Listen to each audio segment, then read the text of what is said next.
Earlier this week, we had a Communion Wine Co. event, and one of the verses I was talking about is in John chapter 5. Jesus is talking to religious leaders, and he is chastising them for the way in which they read the scriptures. Now, in this context, this would have been what we know of as the Old Testament. And he says to them in John 5:39 through 40, that you search the scriptures because you think that in them you have life, but you refuse to come to me to have life, and you fail to realize that all the scriptures point to me.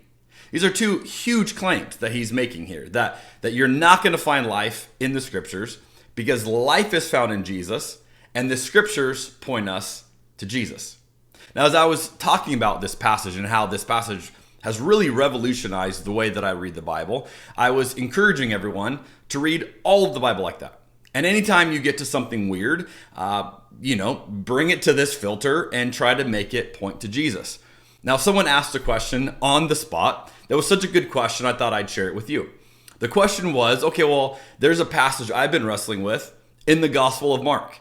In fact, it was the ending of Mark that was messing this person up. And they're like, this just gets weird. And if you don't know, the verse I think they were referencing was like Mark chapter 16, verse 17. It says, these miraculous signs will accompany those who believe. They will cast out demons in my name. They will speak in new languages. They will be able to handle snakes with safety. And if they drink anything poisonous, it won't hurt them. Now, these are kind of like bold claims. The first, you're going, okay, that's kind of cool. But then you're like, okay, wait, what? What are we doing with snakes? And we're drinking poison. And this is just super weird. And the person said, I don't know what to do with that. Should I just throw that out because it doesn't look like Jesus? And I encourage them, rather than using the idea of throwing anything out, we don't need to do that. I said, just put pause on that passage. Anytime you get to a passage that you go, this is weird, just put pause. Imagine yourself taking that passage, putting it on the shelf, and now you've got some work to do.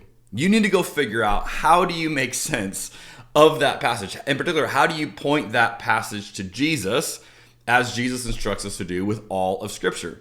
Now, what's fascinating on that one in particular, as I said, do you know that there's actually two endings to the Gospel of Mark?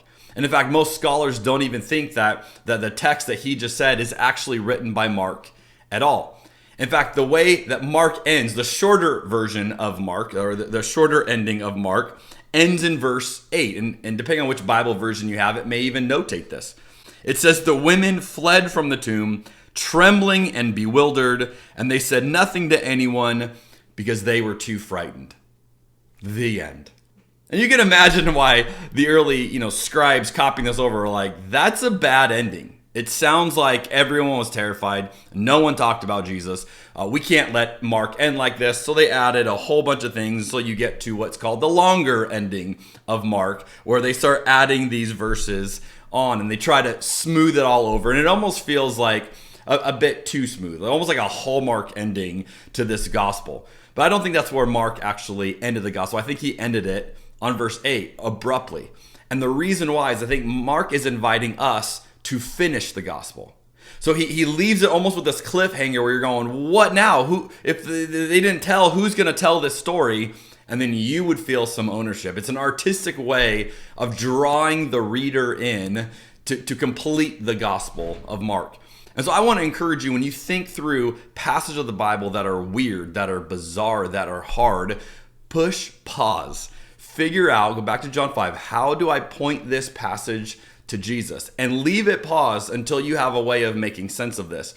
And with enough work, with enough conversation, with enough dialogue, I think you can find ways that we can read the Bible the way Jesus instructs us in John 5, and you'll find out the Bible is even weirder than you thought, and it's actually a good thing.